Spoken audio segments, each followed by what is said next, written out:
Hello everyone, back to today's video. So we're going to have a look at the weather for the next 10 to 14 days in the United States for today's video. So doing USA forecast, as was on Wednesday. Going to have a look at the weather for the coming week to 10 days and beyond in the United States. So I should get on that for you very short. Just say that we're going to be live streaming from 6 o'clock. So the UK European sort of 10 to 14 day will be live streamed tonight. So that'll be from 6 o'clock, between 6 and 7. We'll have a live stream, we'll see how we're all doing, and contained within that live stream will be today's 10 to 14 day update for UK and for Europe as well. So it's going to be great, it's going to be fantastic, and I shall see you live at 6 o'clock. These USA forecasts are YouTube exclusive, so if you want to see these, you will need to subscribe to our channel and click the bell notification icon. You'll then be notified by YouTube when we are releasing these videos every Wednesday. Same is true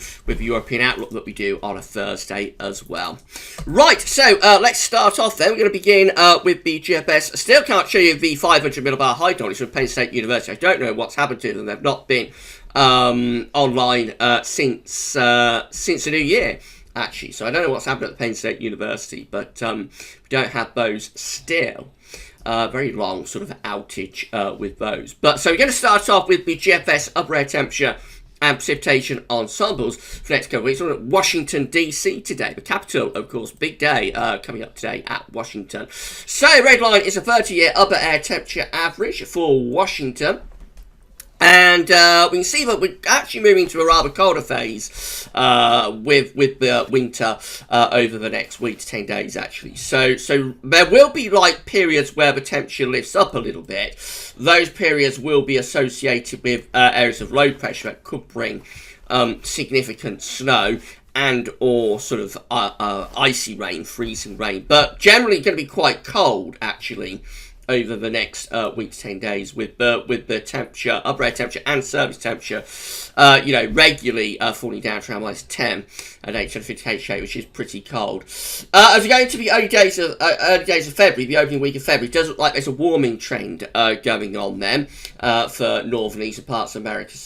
So definite signs of a warming trend as we move through into the first week of February. But of course, that's a long way off. It's over 10 days away, so it's unreliable.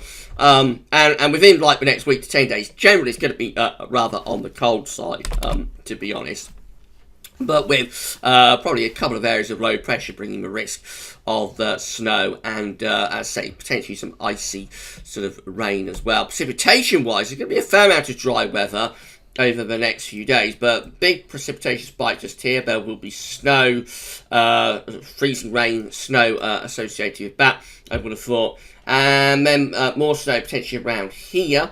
The temperature goes cold once again. And then as the temperature lifts up through the first week of February, then probably shifting back more towards rain perhaps. But of course that is a very, very long way out.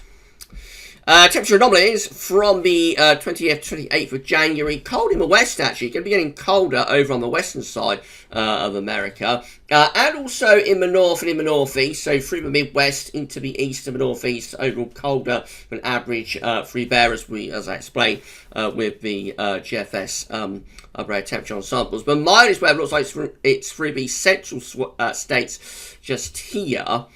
So like through the Rocky Mountain states, I suppose. I mean, down into the south, looking pretty warm, actually, across many of these southern and southeastern parts of America. So, probably not a bad week to have a break in Florida or somewhere, because it looks like it'll be pretty warm through there, and relatively dry. It's dry in Florida as well, so anybody in Florida is going to be having a nice week. Elsewhere, though, across the states, it does vary from state to state. So in the west and the northwest, it's going to be dry.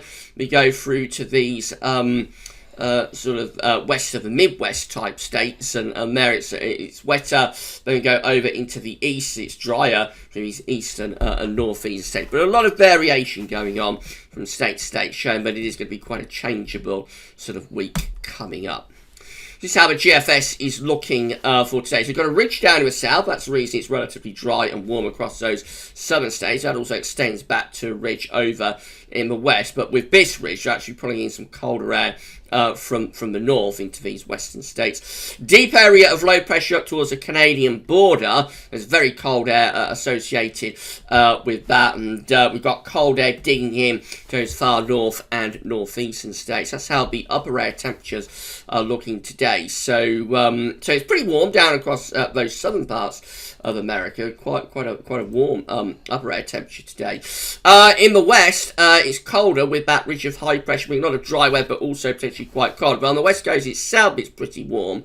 Over towards the west coast of California, Pacific coast of California, looks quite warm through there. The real cold is in the north and the northeast, though. So through the Midwest into these northeastern states, we have got some very cold air digging in from Canada through there. So it will be pretty bitter, actually, in those northern states today. And there could be some snow around in some places. Find that deep area of low pressure from Canada pushing southwards into these northern and northeastern states through the second half of this week. That could bring, or will bring, significant snow to those northeastern states with it as well.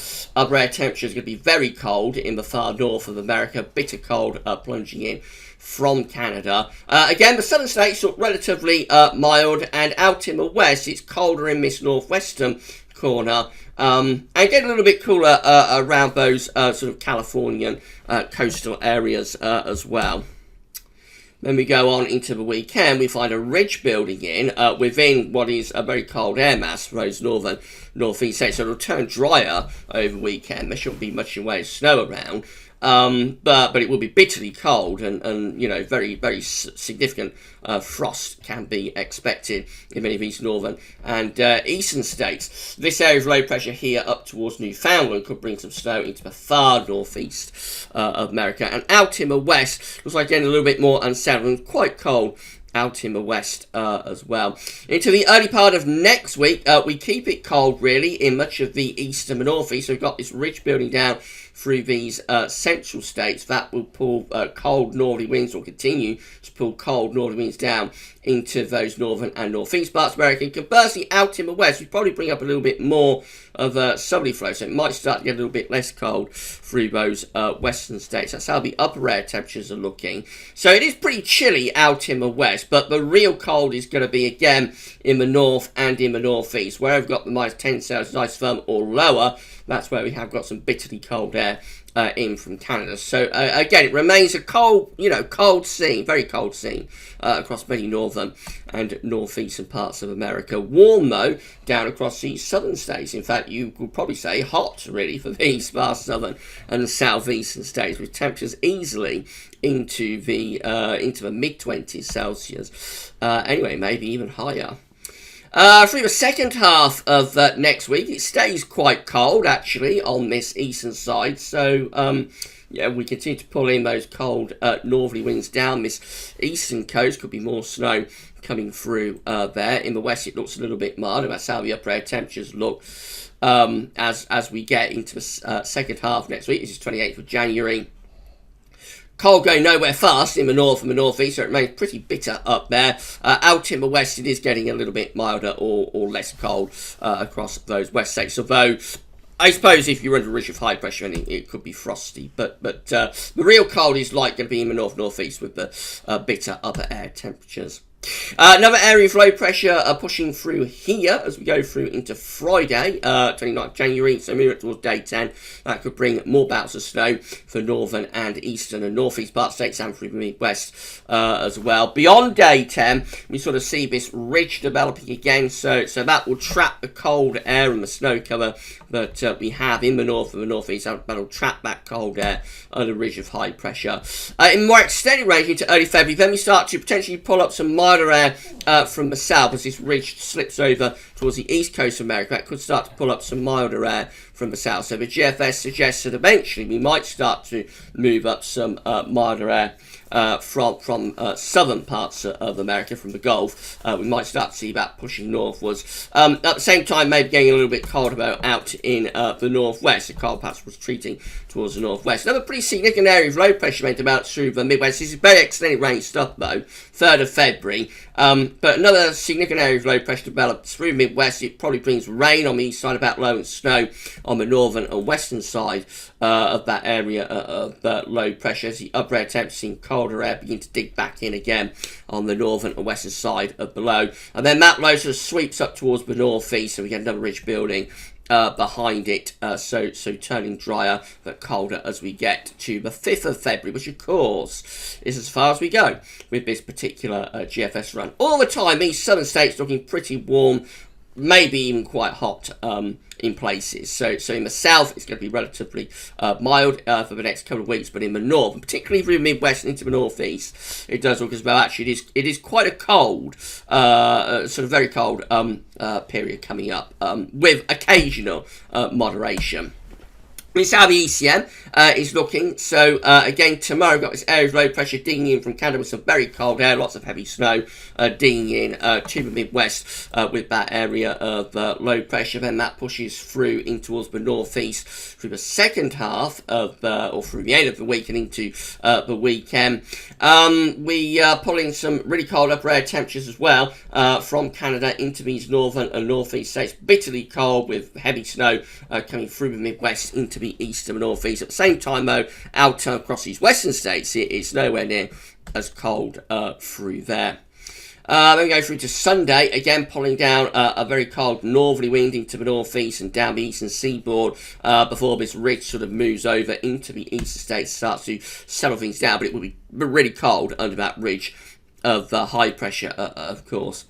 Next week, an area of low pressure. It's a little bit different to what GFS is showing, actually. The ECM, the Euro, develops an area of low pressure across the southern states, really fueled by the temperature contrast, I think, from south to north. So that becomes quite a significant feature as it sweeps northeastwards, and again, just renews the northerly down the east coast. So through the middle part of next week, the east end is probably snowier than the GFS of these eastern and northeastern states, with this very cold northerly wind combined with an area of low pressure. You can see the upper air temperatures do look really cold in the north and the northeast.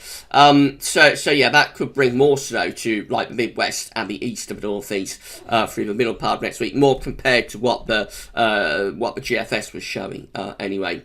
Moving up towards day 10, we then built this ridge back in from the north. So under the snow cover and with cold upper air temperatures, it will be very cold and frosty through the second half of next week, but risk of snow eases off. Out to the west, always looking a little bit milder across those western parts of America. And then that's how we look as we get to day 10. Which again suggests, it's all becoming rather slack, and we're beginning to see the coldest of those upper air temperatures just retreating away in towards Canada a little bit. All the time, these southern states generally looking on the mild to quite warm side, but the coldest weather is still in the east and in the northeast in particular, and into the Midwest as well.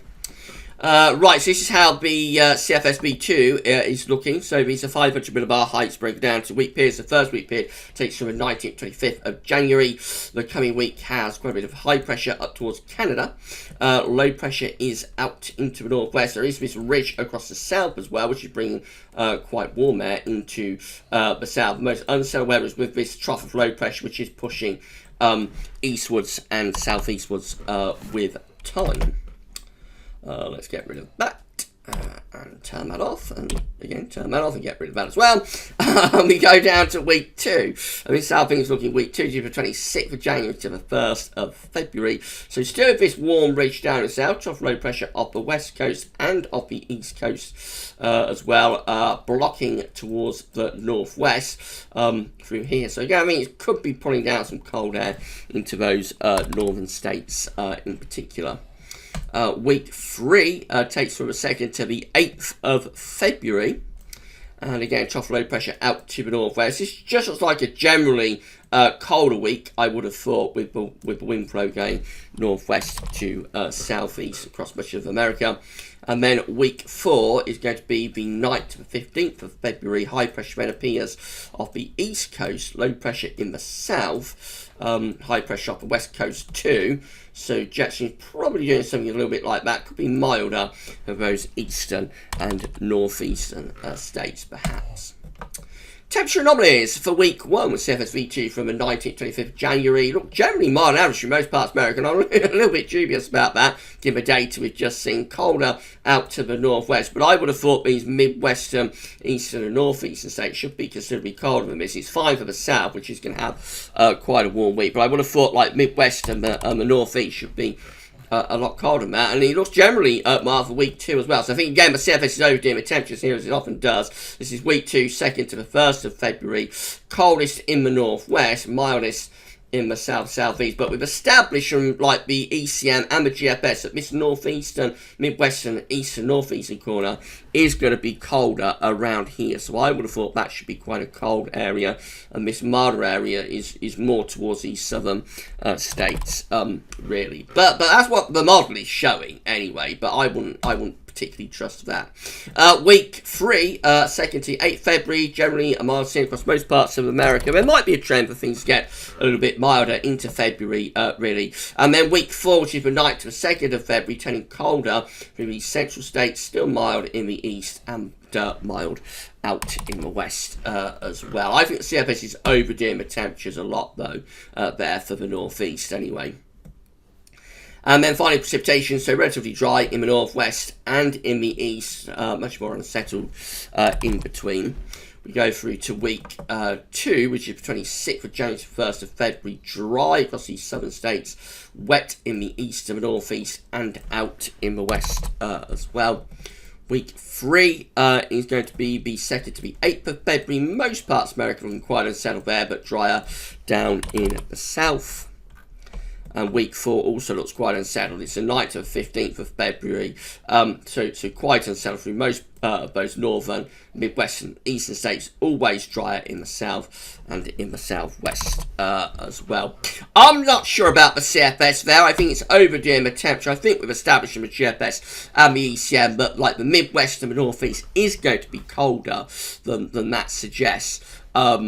In the coming few days, and with those colder upper temperatures digging in from Canada to the midwest and northeast, I think this CFS is overdoing the temperature a little bit there, as it does have a tendency to do, of course. Right, so that's it for this week's USA broadcast. We'll do it all over again next Wednesday. So very classic winter stuff, really, with cold waxing and waning, big freeze replaced by milder interludes, sort of thing. But they do get in America. You do get in America a lot in those northern and eastern states. But that's it. We'll do it all over again next Wednesday. So coming up later on today, we're going to have our live stream at 6 o'clock. We'll be live streaming our 10 to 14 day update. So I shall see you live at 6 o'clock. But for the USA forecast, that's all for now. And thanks for watching.